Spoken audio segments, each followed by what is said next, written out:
I want to welcome everybody to the Daily Cheat Sheet here with the dude. I don't know why I'm smirking, man, because you're smirking, and you got to go to our YouTube channel and our Rumble and follow us there and follow us everywhere, especially at the Daily Cheat Sheet to know what that cute smirk looks like. Golan's also smiling, so I'm happy. He's got the sniffles in the bomb shelter in Israel. And No, I'm not in a bomb shelter tonight. I'm in a top floor apartment in beautiful Yafo, Tel Aviv. Look I at know you. Yaffo well. I got some good pictures from Yaffo.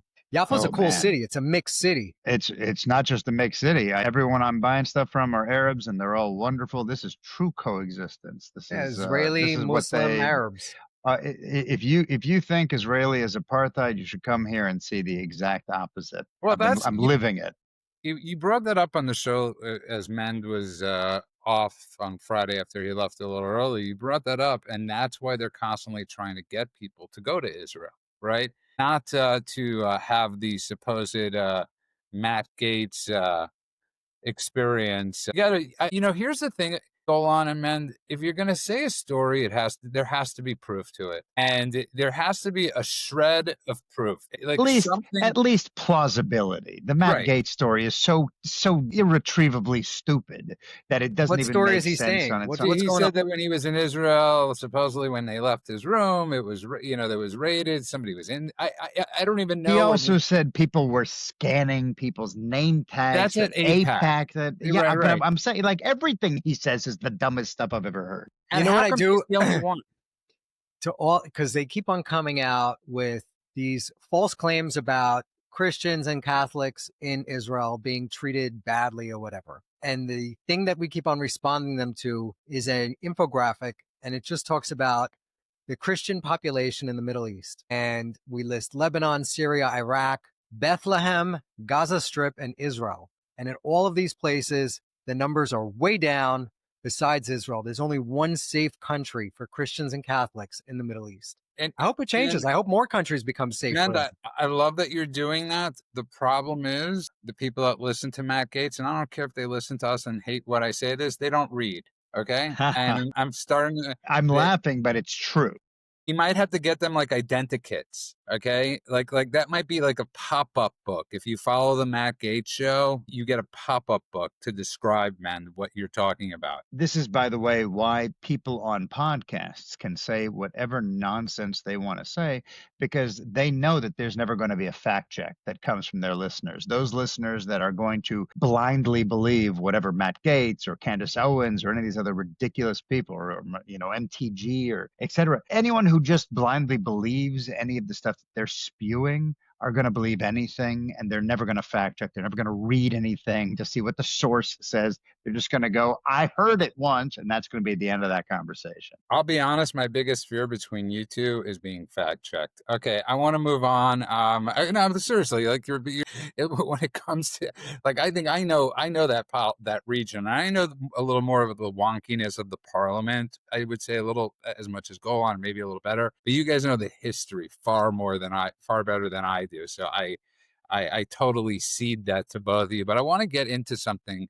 because this is absolutely incredible. But before the show started, there was this weekend a guy in California that was arrested by ICE, who has been arrested and convicted 25 times, an illegal alien from Vietnam. How the hell? There's got to be like a rule go on. Didn't there used to be 3 strikes, you're out? Okay, I get it. They wanted to change it. I think like 16 times, 10 times you're out, 5 times you're out, 7 times you're out. This guy was arrested 25 times. He's Yeah. a gang member. And by Right. the way, you're Yeah. not talking about a guy who was arrested 25 times for jaywalking. Yeah, for he's a something noted minor. gang member.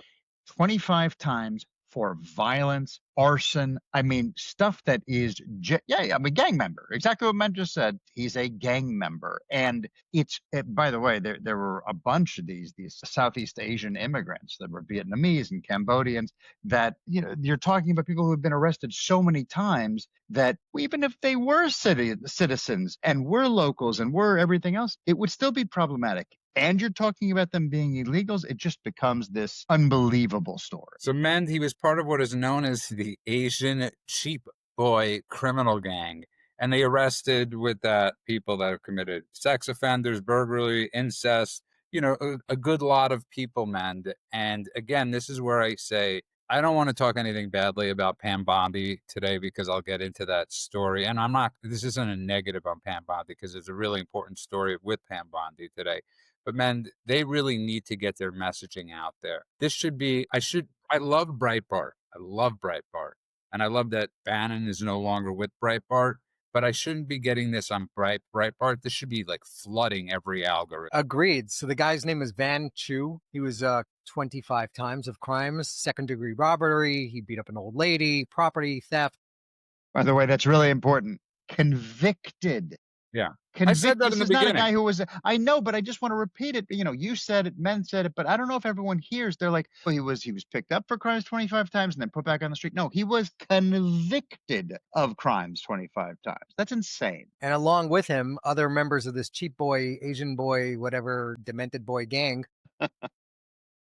There was people that were convicted of attempted incest, drug trafficking related crimes, child rape, child sex crimes, failure to register as a sex offender. I mean, do we even have to go on? These people don't belong here. They're illegal aliens. Kick them out. I think we should make them go to jail back in Vietnam. Vietnam should then house them in their jail for 25 years before they get let back out on the streets.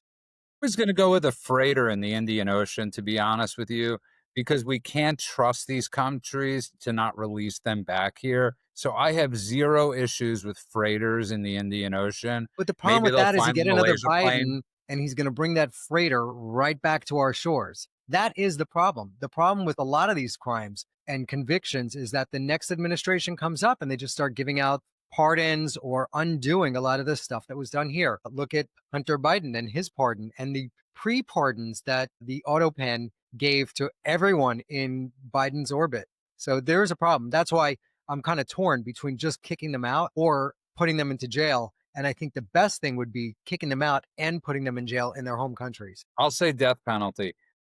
Hold on. I don't think many people would have a disagreement with that either. You're talking about people, incest, sex offenders. I mean, that's what I was going to say, is especially with the convictions these guys had. Again, these weren't light convictions, but even if they were hard convictions, you go to another level when you're talking about rape and incest and beating up elderly people and everything else. These are people who don't deserve to be walking amongst other human beings. Well said. And we brought up last week about the CDL driver, the guy that was given the commercial driver's license that killed 3 people. Golan, I'm going to ask you this because I said it to Mend, and he thought he was shocked by the number. Take a guess, and please don't take a guess. How many illegal immigrants have illegal alien have CDL licenses in California? They got CDL in licenses California. in California.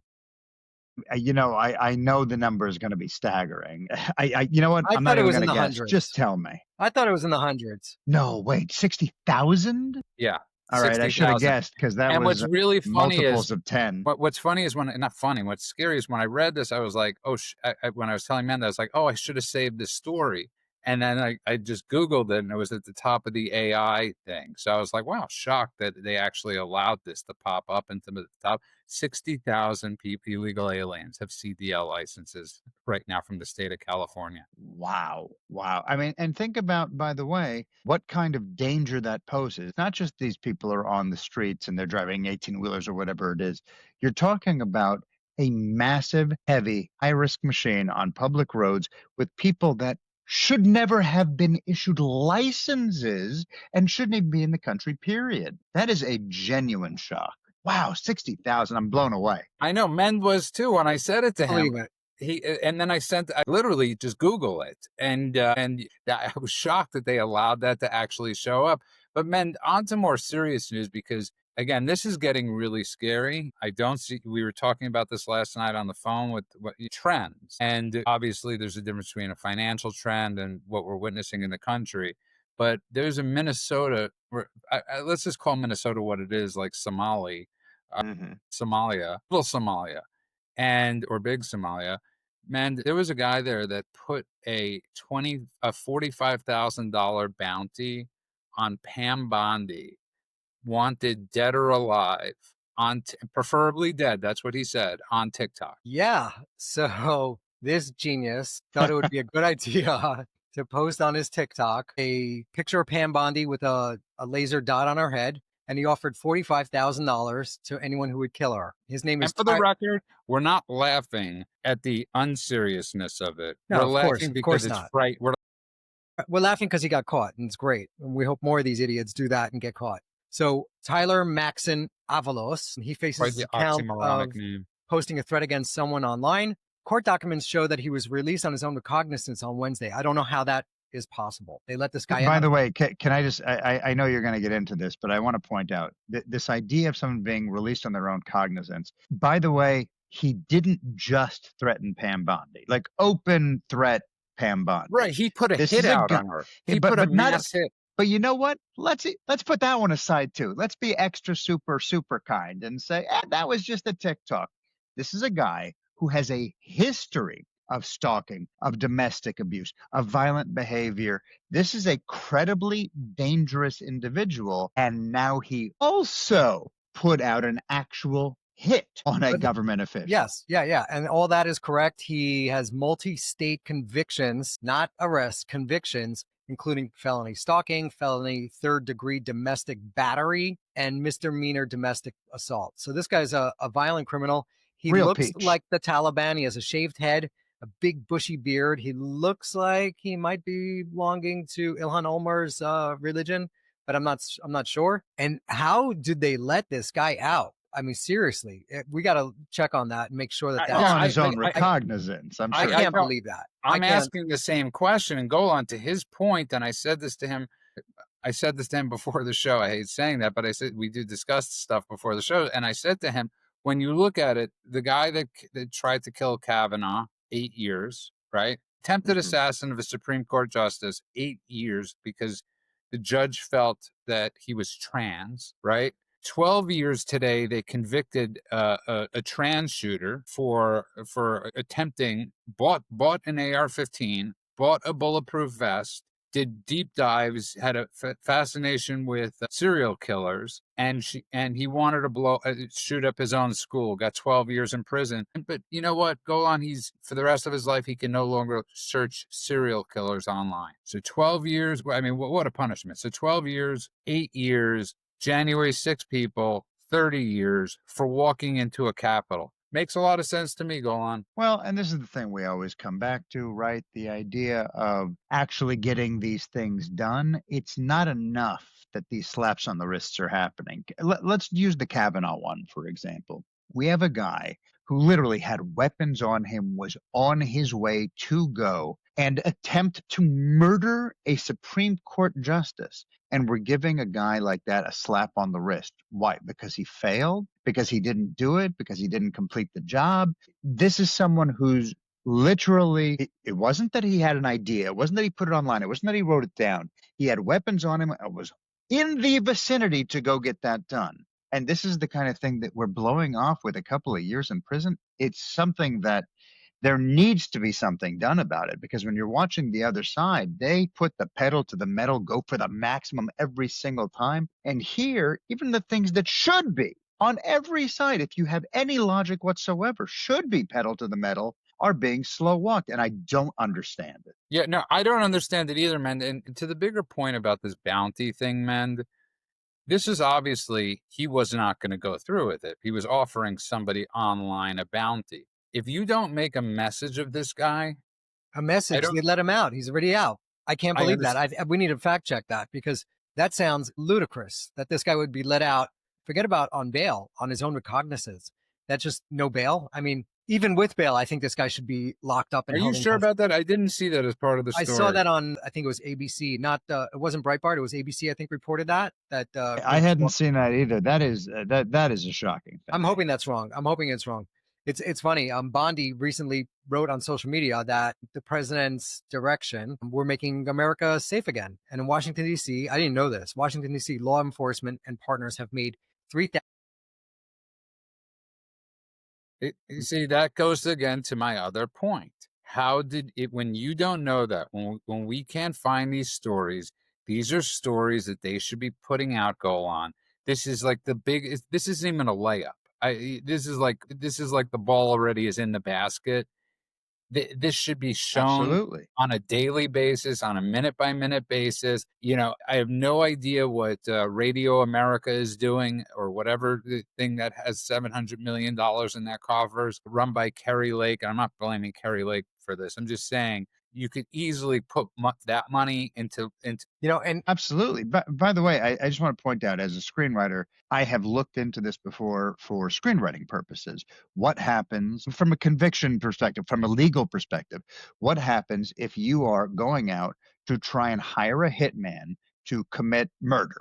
Okay. So I thought, what are the penalties? Obviously, the hitman has committed a murder, but you've been the one who hired him. So what is the legality of it? This is something that actually is really important.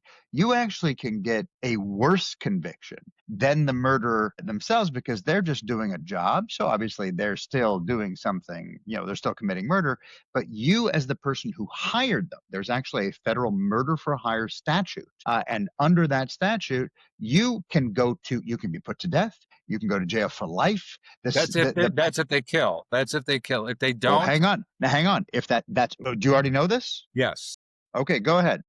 Well, because I did research for You the don't have to show. get the job done, by the way. Go ahead. I was I'm going to curious say to it's hear what 10 you years found. if you don't get the job done. If you, now hang on, if you offer or you solicit or you conspire or you arrange to murder someone, and now you're not the one doing it, you're having someone else do it for you, it is still a major crime, and it can still end up with you in jail for life. In fact, trying to hire a killer, even if you never find a killer and you just say, I want to find a killer to kill somebody, is still prosecutable. It's solicitation for murder, it's an attempted murder, and it's conspiracy to murder. Those are not small crimes, and those actually can still carry harsh federal and state penalties. So this is something I happen to have discovered, and this is exactly what that guy did. Even if no one responded to his ad, let's call it an ad, even if no one responded to it, it's still a massive thing.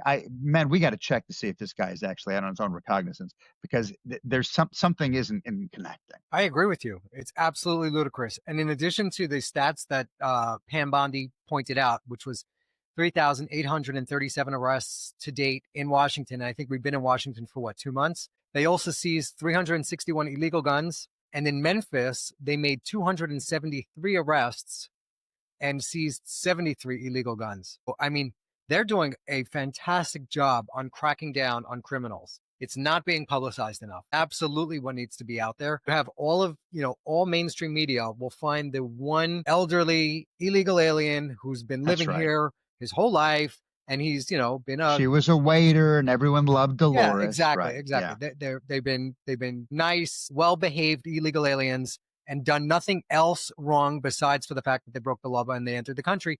They're getting rounded up in dragnets. That happens. That especially happens when you don't work with ICE to have them go right into your jails. And as soon as an illegal alien's criminal sentence is done, you hand them over to ICE to be deported. What these people are doing, they're saying, we won't work with you. You're going to let that person out back onto the street.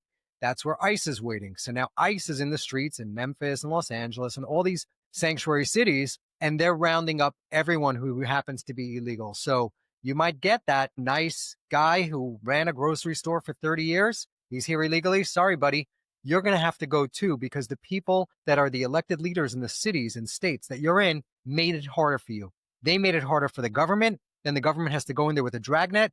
They can't do precision catches like they would if it was. It's not even that they made it harder for you. It's that they literally they are the ones who are putting those people who are not additional criminals, however you want to phrase that, in harm's way. Yeah, exactly. That is exactly what's going on there. And by the way, I just want to say you're listening to the Daily Cheat Sheet, first show of the week, so we're a little amped, and there are so many stories that have come out in the last couple days that are absolutely frightening. But I want to get to something. Because this is a real sickness, Golan, that we've been discussing, which obviously we're witnessing in New York with Mamdani, or witnessing it in Somalia over there. But you have Eric Swalwell, who has literally, I can't think of a sleazier person than Eric Swalwell. And he's saying that there should be a litmus test on the next Democrat Communist Party convention. When you walk for president, you have to say you're going to destroy the ballroom. Now, here's the thing, go on. Imagine if one of these people would come out and say, I'm against radical Islam running New York City. They might get a lot more attention. They actually might get a lot more attention, go on, and be a little more relevant than they were, because there's no more impeachment. Remember, this is a guy that got honeypotted by Fang Fang. So he Right. lost all political hope and all political future. But have a little courage, man. Have a little guts to go and say, this is America. I come from a family of police officers. Isn't that what he always says? I don't want Islam running, radical Islam running our major cities, go on. But it won't happen. I think I'm just gonna the radical Islam thing. I'm gonna come back to that in just a minute. I just want to talk about the Swalwell thing for a second, because it's so outlandish to me, and it's so childish and so tantrumy. If you run for president, you have to tear down the ballroom that Trump is putting in. It's take a wrecking ball, I think he said, to the ballroom on day one. That's not policy. What is that? That's revenge theater. Are you going to save money by doing it? Do you get the money back? Are you doing anything except for destruction? This is the kind of thing that makes people look at politicians and say, you are wasting our time and you are wasting our money. And also, look at the selective outrage. Imagine if Mandani gets in and then he builds a bunch of mosques all over New York City. All right.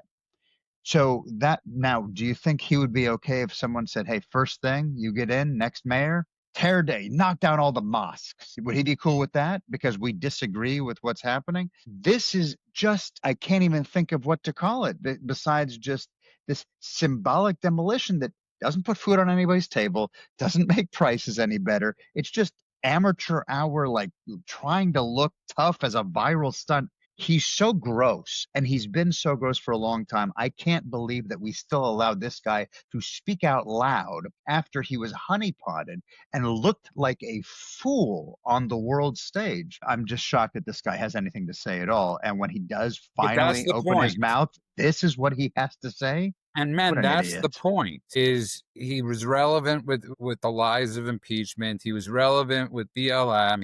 But he's lost his relevancy because jihad took over, has superseded everything. Right. So now it's like he's in between a rock and a hard place. How do I stay relevant? I got it. I will call for the ballroom to be demolished. That's Eric You know what? Swalwell. That's a kind of a jihad. He's going to declare He's his respect for declaring the jihad. Doing a institutions jihad. while he declares jihad He's on the he's institutions. he's man. And by the way, you were right, man. He was released on his own How? recognizance. How could Wow. that be? I have no, I by a Minnesota magistrate. It doesn't go deeper into Oh, that, but wait, by a Minnesota magistrate? Now it makes sense. it does, right? That says it all. As far as Eric Swalwell, we've said this on the show a lot of times. The problem with the politicians today, especially those on the left, is that they don't bow in shame when they're caught lying, cheating, stealing, none of it, or their policies fail. They just double down. And that's what he's doing. I don't even think it's trying to stay relevant. I think he just is completely unaware that the entire country looks at him as the fool who got taken in by a Chinese spy. He was banging this spy and giving away state secrets. And under the Biden administration, there was no investigation into him. And I think the Trump administration should do something about it. I'm going to mildly disagree with you and say people like him, all they live on is getting that next hit. It's like a drug, right? It's like their next hit on MSNBC. You know what? I think it's a little bit of both, because this is a guy There you are. who, how many times has he opened his mouth? He continues to do it. The fact that I keep hearing his name, and every time I think it must be a different guy, because surely that guy would keep his head down. No, he keeps opening his mouth because he needs that hit of recognition, but it also reveals the party's priorities. What he's calling for right now, this is pure purity and, purity test and vengeance over actual policy or persuasion or anything else. This, to me, if they want to win the general election and they're going to use this as their platform, good luck. Good luck. Destruction. Let's waste money and destruction. Talk I want about, to ask both of you a question yeah. though, because I just brought it up, and with the advent of the 24 news cycle, it almost has become an addiction for these people, right? The more hits, it's like it gets them high. And, I need to be on MSNBC, CNN, or I need to be on whatever, or even Fox or whatever it is, man. And it seems like, especially for these politicians, it's like a drug to them. And it's an absolute addiction. And he'll say anything to keep that platform. So just a thought, I maybe mean, in there's no private. better example today than the government shutdown, which the Democrats are doing for I think it's 0.3 or 3% of the population that's affected by the COVID era increase in medical coverage for illegal aliens. So, I mean, we're seeing the entire government shut down because Democrats are being dishonest and they're lying about why they are not funding the government and not even funding the government. They could have done a clean continuing resolution, which would have meant we don't agree on anything right now. We just agree to continue doing what we were doing for another few weeks as we hammer it out. They're not doing any of that. But Golan mentioned vengeance, and I want to bring up this other story for a second about vengeance. There was an Ohio woman named Bianca Ellis. She was a black woman in a grocery store, and you guys might remember this story from a few months ago. She stabbed a 3-year-old child in a stroller in front of the child's mom. The child's name was Julianne Wood. It was a random stabbing attack inside of a grocery store parking lot. Julian's mother, Margot, gave a devastating victim statement. That woman murdering my son replays in my head every single day. It is my living nightmare. I watched him take his first breath when he was born and his last breath as he died in my arms, covered in blood. The last thing I will ever hear from my son is his scream and the sound of his pain and the fear in his eyes before he was gone. It haunts me every single day. I hate you with every fiber of my being. Just because you have a mental illness does not mean that you can use it to justify the murder of my son. What you did was unforgivable. You don't deserve a second chance. You don't deserve mercy. You didn't give my son any. And I think, I remember seeing that story and it was just so horrific. I think that story was 1,000 times more horrific than the George Floyd story. Yet this story barely got any coverage. Well, today that woman was sentenced to life in jail without the possibility of parole. So vengeance. Well, thank you for bringing up that. I appreciate you bringing up that story. And it is, but it goes back to what I always say, Golan. I don't believe in this mental illness thing as a defense for the most part. I It's really not. It don't. shouldn't be. It doesn't matter. And I think it actually makes the case. Sorry to interrupt. I think it actually makes the case. If you are mentally ill and you're out there stabbing people in the neck, face, eyes, whatever, you belong in jail. That's not a reason to keep you out of jail. If anything, that's even more reason to keep you in jail.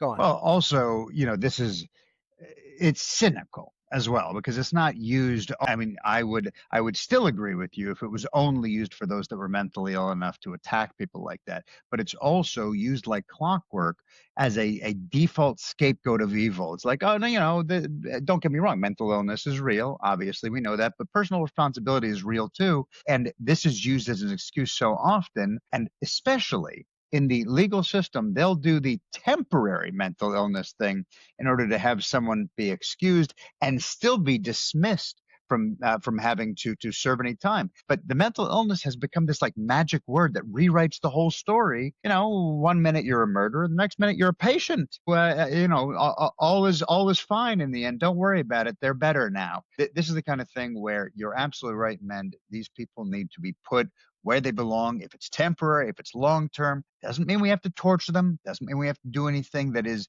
retribution based. If they truly have mental illness, they need to be put away so they're not amongst the public. You're right. Yes. I was having a discussion this weekend with a guy from South Africa. We were talking about, crime rates and all that stuff here. And I was asking him about what it's like over there. And he said, there's definitely been a lot of attacks against white farmers in South Africa. He goes, but also a lot of these guys that attack the white farmers wind up getting killed by the farmers too. He goes, but there's definitely areas where you just cannot go. It's just too crime ridden, too dangerous.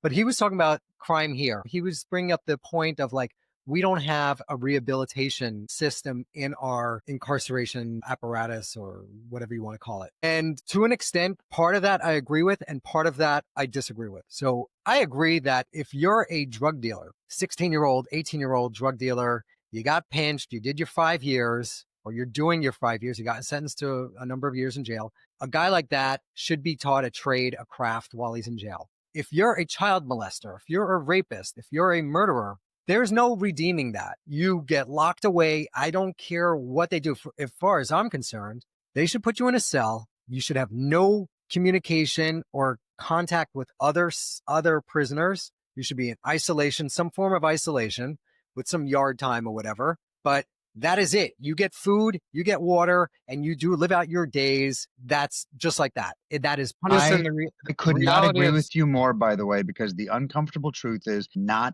everyone can be rehabilitated. and Some, that we fine, know but this. By the some way, we crimes are know not this. mistakes. They are choices, and those choices can be evil. And if they are evil, you can't rehab your way out of that. And then the We final know part this of that, for sex crimes for 100% to sure, be the true. recidivism rate is insane. If you're Child raping molesters someone, and if you're sex crimes. shooting people for fun, if you're stabbing a toddler like men just talked about, that's not a lapse in judgment. That's a No. collapse of humanity. Yeah. That's different. 100%. And then the final part to 100%. that is financial crimes should be hit with financial penalties. So if you steal $1 million, you should be penalized $2 million. That is the incentive structure that will dissuade people from doing those types of crimes. But if you steal $100 million, but then they convict you and send you to jail for 5 years, you get out, you have your $100 million. To some people, that is way worth it. Okay, So I you got to hit 'em where say it this, hurts. man. Let's be honest. In the interest of full disclosure, most people that do commit financial crimes are not like Bernie Madoff. They didn't actually save the money or whatever it is. Most people that are convicted of Ponzi schemes have wasted away so Yeah, much well, of then them. what you do is you do like they do in a lot of the Muslim countries, where if you can't pay the bill, you do your time, and you do your time until you could pay your bill. Okay, let's move on a little bit. You have this Brandon Johnson go on in Chicago who said if you're going to call migrants illegal aliens, you have to call black people slaves. So by that metric, he is a slave owner, right? He's a slave owner, Because he's the and leader of it the blacks in Chicago. says yes. He's the leader of the blacks in Chicago, so he's a slave master. We So should we just call right him now, Master Johnson. I mean, right, call him Slave Master Johnson, Slave master. and he's stealing my lines, by the Oh way. my I should God. not have given that to him Master. before the show. He's That stealing is my really lines. Yes, good. Master Johnson. My That- God, that- it's ridiculous. But Golan, I'm being dead serious. If Republicans don't run on this and shy away from this, because when he's up in 2028, this is another one of those things you should not be scared of. He literally said he called black people slaves. I mean, again, I'm using the same terminology. This is identity theater. This isn't leadership. This is a distraction. When he's framing this legal immigration status debates as in terms of my people were slaves or call black people slaves or whatever, you're trying to obscure the actual issue. Conflating undocumented immigrants with slavery is not, it's not some rhetorical misstep. That is a political tactic he's trying to use to shift the debate from law to emotion, right? From actual compliance, there's a law and there's a consequence if you break that law, et cetera, to victimhood. He's just playing on emotion. If you are a sucker enough to fall for this, or if you're too scared because you think you're going to be called a racist or suddenly you're like, oh, I'm going to run away from this issue, then you are falling for one of the oldest tricks in the book. That is just the dumbest shit I've heard in a long time. Again, this is one of those things that I thank God for places like Breitbart, because people aren't going to see this type of story. But it goes back to the New York thing with Mamdani. If a guy like Brandon Johnson could get elected, he is proof anybody could get elected. And that should frighten the crap out of everybody. New Yorkers got this point too late. Supposedly, Cuomo has cut into half the lead. He's tied with Hispanics at this point, but there's 6 days until the election in New York. So and they've already started early voting, by the way, which is good for Cuomo, which is because boomers. I'm giving you the data. Okay. I'm just absolutely giving you data right now, so people could understand, because this is one of my wonky things. So Hispanics, he's evened out with. Early voters tend to go for him because they're boomers are voting early. So that's typically not when the youth go out and vote. So in the last election, I believe 1.1 million New Yorkers voted. It's projected that 1.7 million New Yorkers could come out and vote. If 1.7 million New Yorkers come out and vote, Cuomo probably wins the race.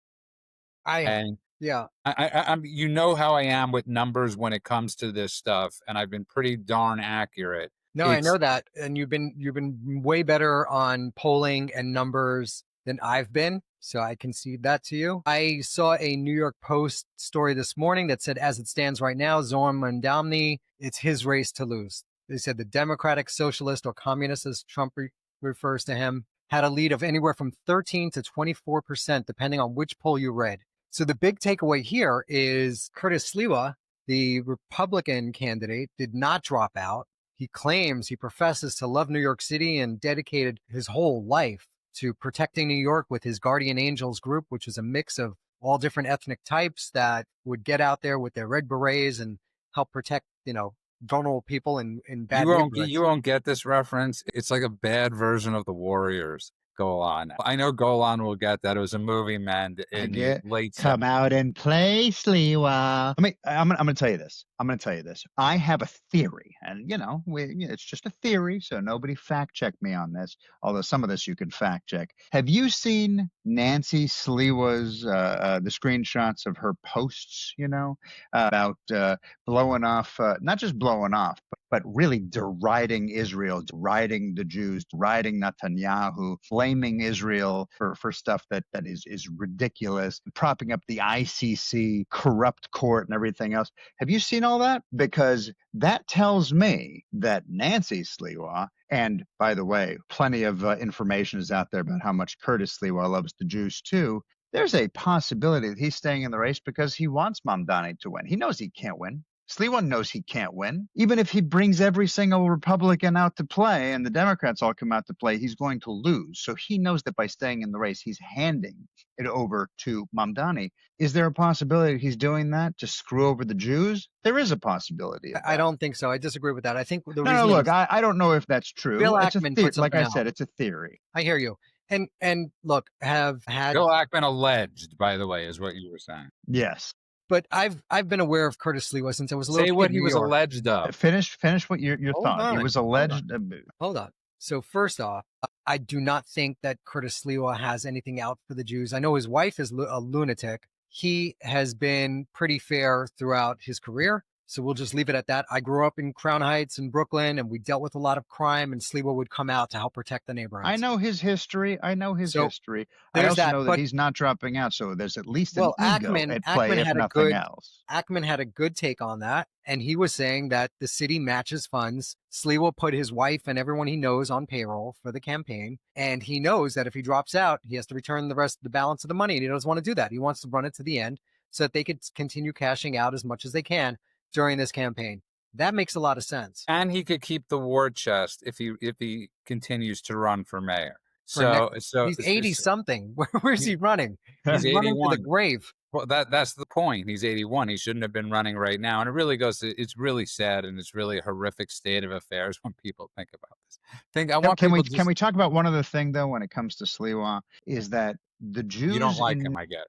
Well, no. I forget whether I like or don't like him. I don't like that the Jews don't know how to win an election. The Jews recognize that Mamdani is a credible threat to the entire Jewish population of New York City. And you have a guy like Dov Highkind, who is one of Curtis Sliwa's biggest supporters, has been for a very long time. Fine, Sliwa wants to hang on to the money, maybe. Sliwa has an ego, maybe. Sliwa hates the Jews, maybe. Who knows? He's not dropping out of the race. For whatever reason, he's not dropping out of the race. And that is the thing that right now is pushing Mamdani closer and closer to becoming mayor.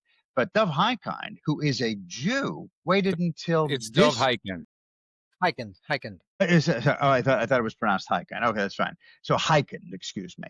Highkind waited till this week to pull his support for Sliwa and shift over to Cuomo. And as you said, we're already right in the throes of voting. Early voting has already started. This may be too late. And there are Jews that follow him and listen to him. This is a problem. And we need to learn. I'm not talking about just Jews. I'm talking about whether it's Republicans or anybody else who has a specific candidate they want to focus on. We need to learn how to focus. And we need to learn how to win elections, because it's not enough to just talk about it or post about it online. Highkind's a putz. He was a city councilman for many years. I agree. And he's always been a putz. Yes, and a Democrat putz. Just so everybody knows, a Democrat putz, and it's the reason Golan Mend and I are so familiar with him is because we're Brooklyn guys and Hyken. Listen, this is Hyken, Schumer. They've been around since we were Ever. Dinosaurs. since we were zero, and here they still are. One of the last things I want to get to, because I think this is extremely important, is Trump gave Hamas the 48-hour ultimatum. And now you have King Abdullah coming out and saying that there will be no international peace force into Gaza.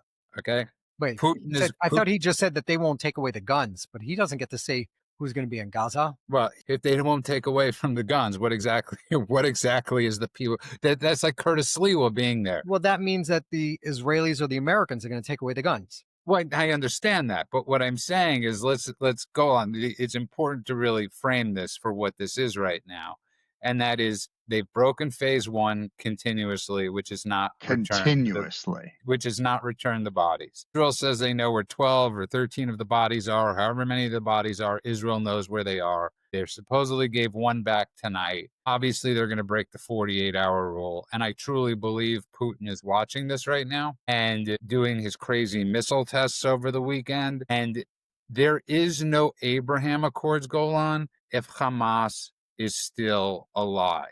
This is something people do not get. I know Trump knows this better than anybody. Okay. This is the one part of the thing that Trump is counting on is that Hamas gets obliterated. Everybody in that region needs Hamas to be obliterated, turned into ash. And if this 48 hours comes up and he doesn't do it, I don't know where you go next, Golan, because they're not listening. Okay. There's nothing a yellow line is going to do to stop Hamas, who's now at 20,000.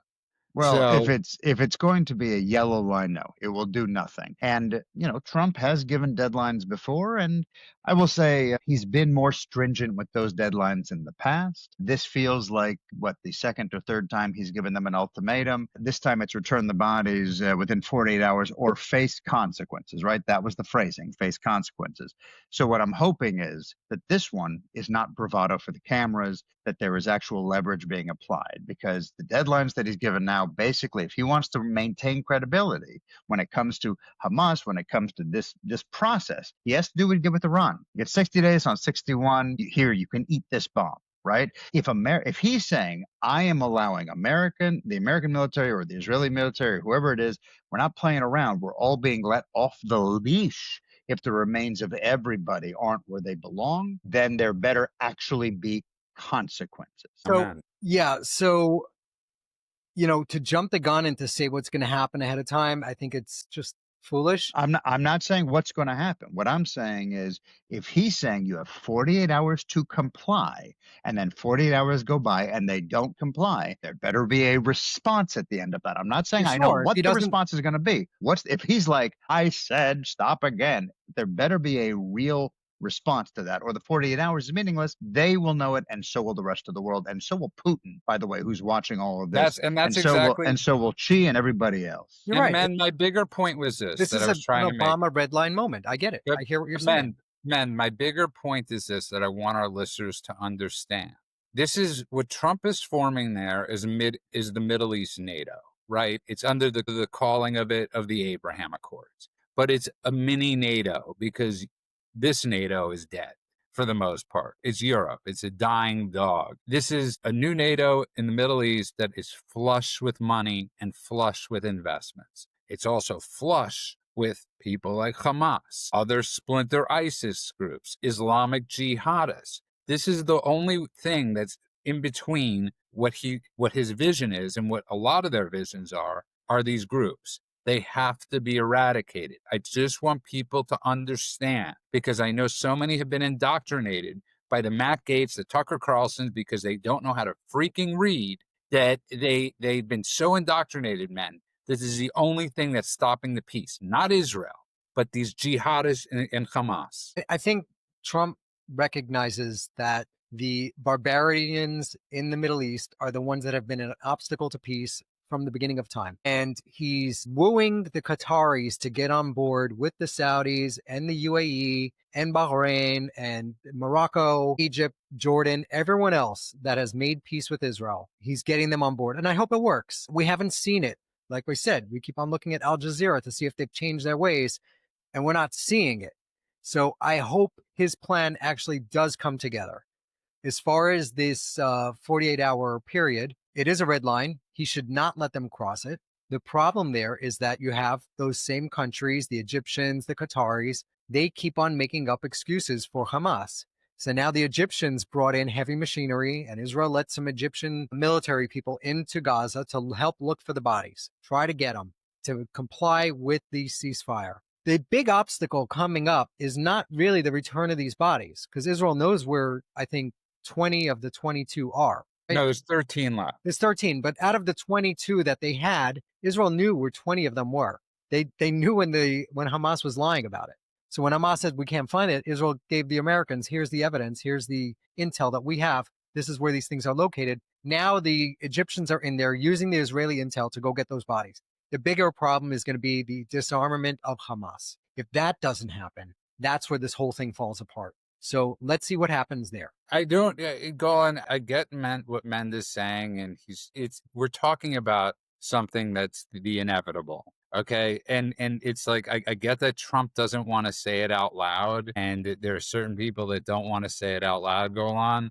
But Hamas needs to be turned into ash, as well as the rest of Islamic Jihad. Red lines, 48 hours. It doesn't matter. These people are not going to take a deal. They're not going to disarm. They're not going to be granted amnesty, even though the pay for slay program is still going on. You have images of the people they released from the Israeli ceasefire deal, where they gave over 2,000 terrorists, many of them being at the Four Seasons Hotel, living it up. And we know let's not kid ourselves here. Let's not kid ourselves to our audience. Hamas, bad. Israel, good. America, good. Hamas, bad. Only way this works out, Golan, is if they are destroyed. I mean, man, I know you're smiling at it, but it's the truth. People need to be told this over and over again. Of how you're dumbing it down. So look, but the dumbing it down is what some of these people need. I mean, it's not a mystery why these things aren't working. But hang on, but I just want to say this: it's not a mystery why these things aren't working. People love to say the settlements, they love to say the settlers, they love to say the checkpoints, the borders, whatever nonsense bullshit reason they're giving for why there isn't peace. Right now, Spain, where I live, a bank I used to use, Sabadell Bank, just started telling all the people who have Israeli citizenship, we can only continue to process your money if you sign this document that says you're not going to be sending anything into the settlements, or else we're not going to give you your money back. Like, there are people who are still putting the onus on these excuses that are made for other people's genocidal theology. So dumb it down, Judah. Make the idiots listen, because they're not getting it, or like in Spain, they're so paid off by Qatar, or like Tucker is paid off, or like Candace is nuts, or any of these other people, that they need to hear the dumbed down version. So I say keep doing it. Mend, I agree with you, and great point, because you made my point. But Mend, the thing I'm saying is you're 100% right. Trump gets this. There's no doubt in my mind Trump gets this. I don't think there's anybody else. I think that he understands this more than anything, and he's got to play the craziest chess game of all time, especially coming from within his own party. If he had his own party's full backing right now, we wouldn't even be having this discussion. If he didn't have to worry about listening to all the people we've mentioned, it's not even worth mentioning. This wouldn't even be an issue. He would have said to Israel, just bomb the hell out of them.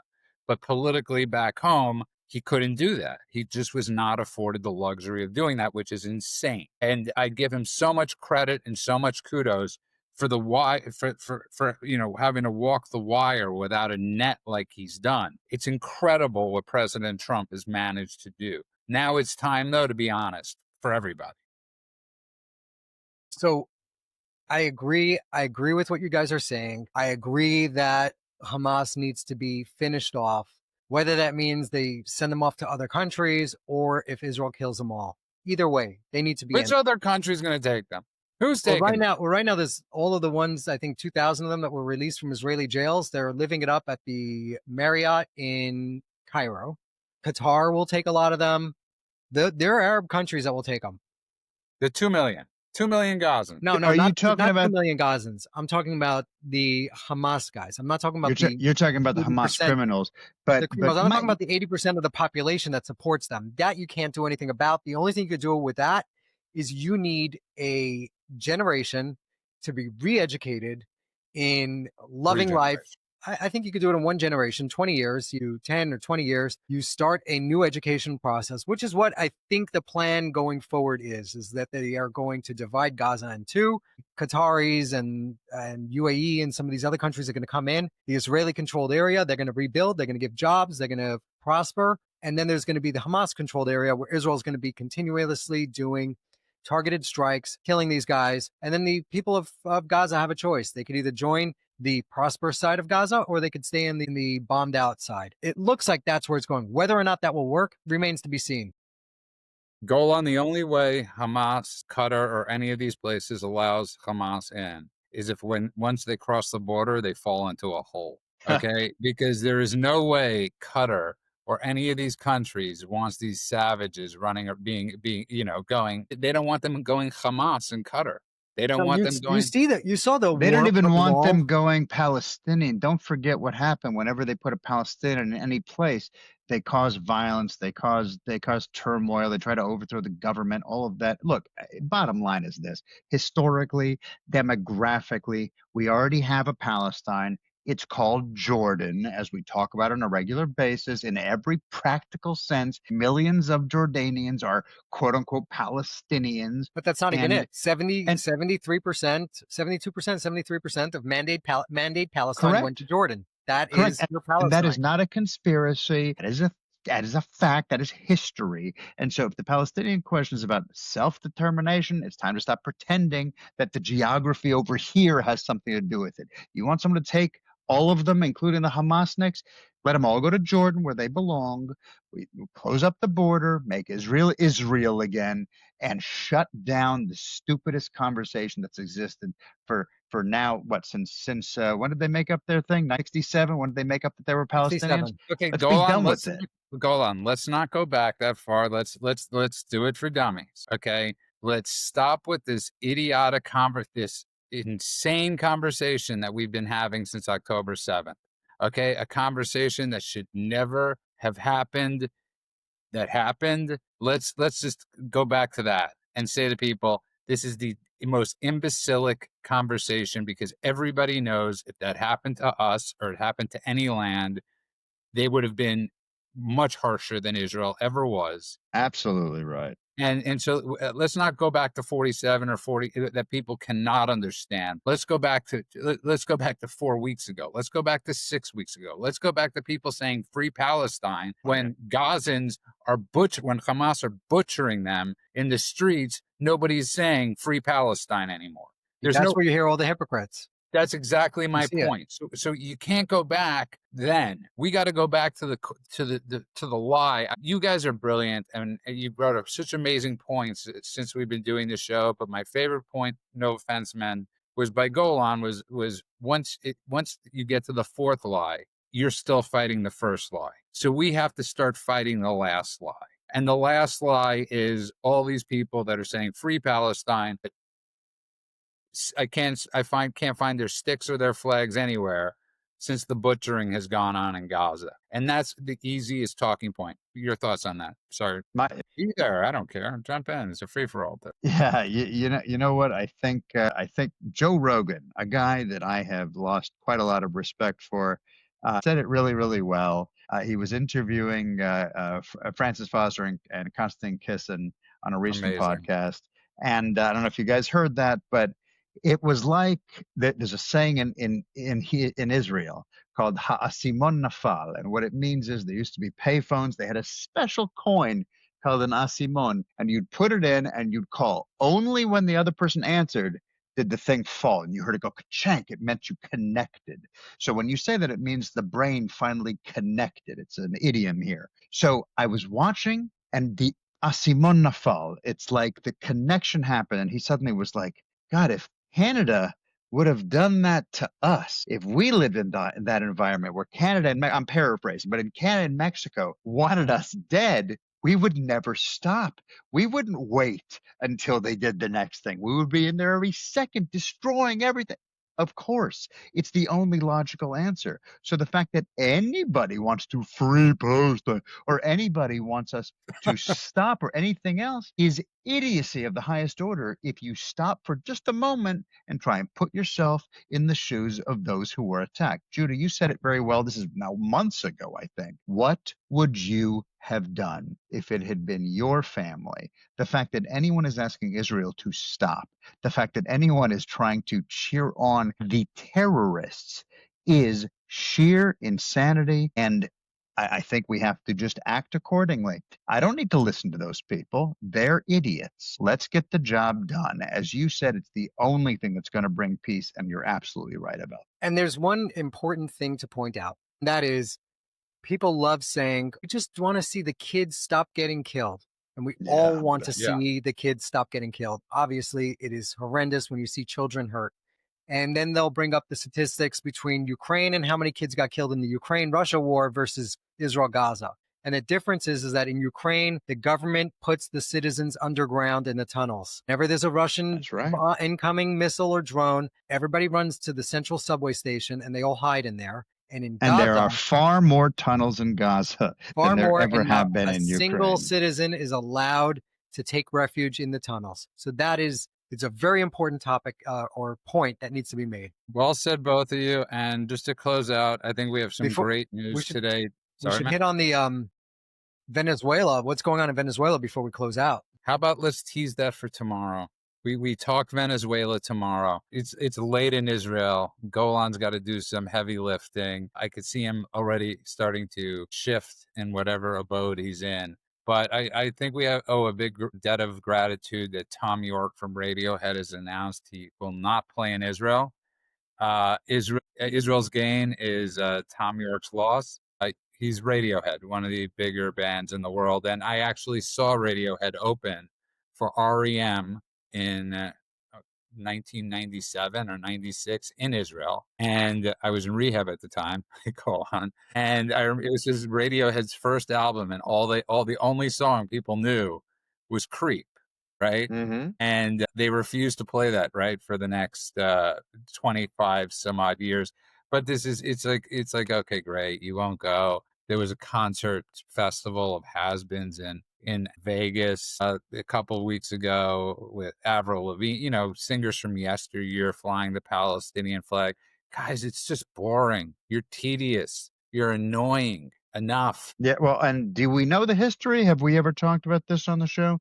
Do we know that Radiohead's entire popularity and success is as a result of Israel? Do we know this? Do we know this interesting history that their album actually was quite a failure until it was discovered in Israel, and Israel loved it so much that they became literally a band that was resurrected as a result of Israeli fandom, which is one of the reasons why they have been so dedicated to making sure that they would not adhere to BDS, they would not crumble under the pressure, that they would not pussify themselves by kowtowing and taking a knee to these people. And this half-assed bullshit thing that Tom York is doing now, where he's not, no, we're not BDS, we're not anti-Israel, we're not going to play while Benjamin Netanyahu is the prime minister. This is just the weak-kneed version where he gets to pretend he's on both sides. He's trying to please both sides. I'm not anti-Israel. You guys can still love us, and we're still dedicated to you. On the other hand, we're not coming. And hey, all you BDSers and pro-Palestinian guys, you see, you can stop getting mad at us. You can stop boycotting our music. So now he's trying to play both sides. And you know what happens when you put both sides, one foot on either side of the railroad track? The train hits you right in the nuts. And I hope that's what happens to these guys, metaphorically speaking, of course. And by the way, man, just so you know, his bandmate Johnny Greenwood, why he broke in Israel, is married to an Israeli artist named Sharona Katan. So that actually, I mean, anyways, and then you have all these bands. It's just like Weezer, Blink 182, like bands from yesteryear that They need to put 72 bands together to get an audience. Beverly, it's just enough. It's boring. And I'm sick of like saying anything else. You suck. You're annoying. You're degenerates. By the way, it goes for the big bands too. If any big bands that don't need to be bundled together to be relevant don't want to play, go F yourselves. We don't need you. Half your music stinks anyway. Half the music that exists in today's world is not good music. So if that's your choice, don't come back later on begging when everybody realizes that, oh my God, we were resurrecting Nazi Germany all over the world. So we don't need you now. We don't need you then. Keep your garbage music. But Man, you're right. One is, I mean, Radiohead's a great band. His bandmate did come out and say that he disagrees with that Putz, who said Yes, he he would did. not, right? Tom York. And he said, I'm not ashamed of working with Arab and Jewish musicians, and I can't apologize for that. That's what Greenwood said. Good So for him, and great. I hope he pulls a Winston Marsalis and pulls. Is that how you pronounce his name? Going Winston from No, Winston Marshall thank you, from Winston Marshall. Yeah. Winston Marshall from Mumford and Sons, and says, you know what? See you later. Lord knows they've made enough money, and we are running out of time, and it is that time. Mend, I'm glad you're up on the pop culture, and I just think it's go on, Mend. I just think it's time we start really putting the hammer into these people. The onus isn't on us. The onus is on them. They were on the wrong side. We weren't. History will prove us correct. And everybody that listens to the show and supports us, history is on our side. It is not. The, the present is on our side. We're on the right side. They're on the wrong side. That's And they right. will be proven. And I just had to say this since you brought it up. Trigonometry this week. Dinesh D'Souza was on.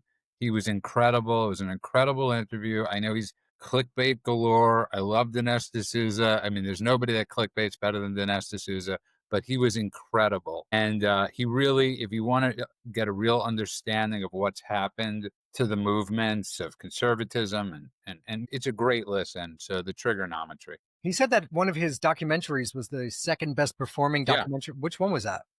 Uh, You know? I think it was the one on Obama. Right. He went to Kenya Yeah. with Obama's grandma. He had to bring a goat. After he got arrested, that was before he got arrested for the most bogus thing in the world of campaign finance. Wait, I don't know the stat. Wait, can you just repeat that? Dinesh D'Souza said what about his documentary? Said it was the second most successful documentary in the history of documentaries, right after Fahrenheit 9/11. In theaters. Remember, he's talking about in theaters. And Ben Stein was up there too at a certain point with Expelled, No Intelligence Allowed. Remember, you're talking about documentaries. If it makes $15 million, it's considered one of the biggest documentaries of all time. Most people are not going to see a documentary. Anyways, on that note, thank you guys. I know we were a little scrambled today. We were amped up on Men gave us all this supplement. None of us know what it is. And thanks for That's that, right. He Men. shipped it over Yeah. here to Israel. Yeah. Creatine for everybody. Okay, I want to thank everybody, the followers, not followers, our supporters. I hate that word. I hate when people say I follow you. I just hate that word. It's like I like you, I support you. Follow. I don't like that word. Were we in agreement? Yeah, can I just I just have to I just need to look it up because I've been working in the entertainment industry for a while. I've made some documentaries and that didn't sound like an accurate statistic. It is not accurate. Sorry, Dinesh. Maybe Fahrenheit political. 9/11, 221 million. Michael Jackson, 72 million. March of the Penguins, No, 27.4. political. An Political. Inconvenient Truth, Oscar-winning movie, 50 million plus. And there's others I think that We maybe like him Dinesh. anyway. He might You know what? Yeah, brag a little bit, but whatever. yeah. No, that's right. Maybe he meant political conservative. It was a genre of So documentary. now that I'm looking at it, the trend, he said, I identify as the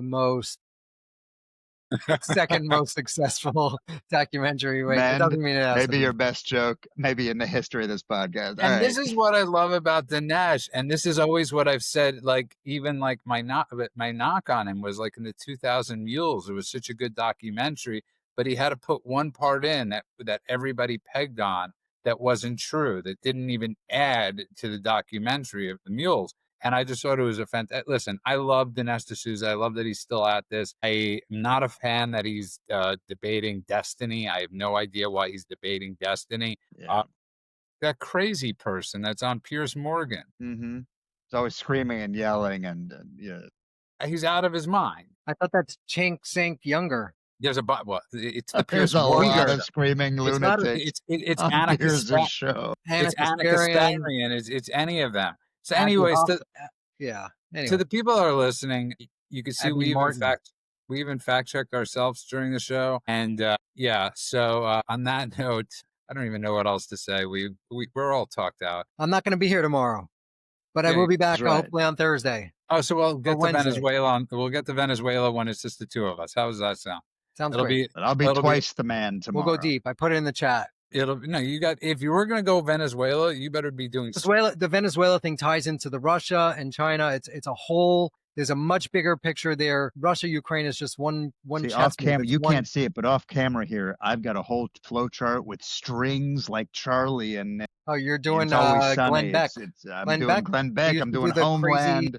Woo! Here we go. Tomorrow's going to be a barn burner. I don't know what we're talking about, but it'll be fun. Well, it's the two of us, but we have to save Venezuela for men, and there you are. You know what? You got to laugh and you got to enjoy yourself. I got to say, I think a lot of the enjoyment or the fun that I think we're having is, I think we're seeing a bit of the tide turning a little bit, and I pray that that continues. Especially, I'm talking about the onus. This isn't just about Israel. Like Tommy Robinson, who you got to hear speak in Israel, go on. I won't get into further things that you got to witness at the Tommy Robinson event. As he said, if Israel falls, the West falls. And people really need to understand that. I'm sorry. I'm just going to add one thing. I was at the World Zionist Council tonight, conference tonight, and Can't they listening. change the name? I love the name. But why? Why would we change the name? Because Because they've redefined Zionism to mean I something was it doesn't mean. I'm not I was gonna. Why would we kowtow to that? No, this is what it is. Zionism is exactly what it should be called because that's what it is. This is, no matter how many times they try to pretend it means something it doesn't, it simply means that people should be able to live in their homeland, their ancestral homeland, safely without being bothered on a regular basis by rockets and terrorists and all the rest. And listening to people speak tonight was inspirational and reminds you that what the world sometimes, the kind of the general world sometimes is trying to pull when they're trying to pull the wool over your eyes, trying to make you think things are real that aren't, all the stuff some of these podcasters and the woke right are trying to push agendas, and all the rest. It reminds you that there are just good people out there that are trying to do good things. And I think one of the reasons why I love working with you guys is because we're putting this information out there to provide the public with a way to fight back against that disinformation or that misinformation, the true misinformation. So I love that we're doing this, and it's nice to be reminded on a world stage every once in a while why what we're doing is important. Again, your guys are 100% correct. And if you're interested, go look at Thomas Sowell talking about Israel and Zionism and Judaism and why they're hated. And I love Thomas Sowell. And it's amazing that he doesn't get more recognition than he does. I beg of President Trump to give him the Presidential Medal of Freedom. If anybody deserves it, it's Thomas Sowell. Yeah, any more words, man, since you're leaving tomorrow. I'll let you get the last word in. The last word is going to be a phrase that Dinesh D'Souza coined, and he basically says that Tucker Carlson and Candace Owens are trans. They used to that was be great. conservatives. Now they're Qatari pro-jihadist trans. They've transitioned over. It was a great line. He they're used that. trans. He used that on trigonometry. It was absolutely perfect. And those guys are great, by the way. It's like, you know what? You got to give it up to the trigonometry people. They're awesome. I encourage people to listen to them because they have a gift. I think we have a gift too. But And the British accent helps. It really does. Certainly. Hello. It really does. It's the same thing with Douglas Murray. It's yeah. Anyways, on that, you know what? Also, by the way, okay, since we keep on going, you know what the difference is, by the way? Have you ever noticed on most of these, on the Piers Morgan show or any of these shows, it's always the conservatives that are like calm, right? It's like when you look at like Jonathan Levy or any of these people debating on Piers Morgan or any of these other shows, he's so calm.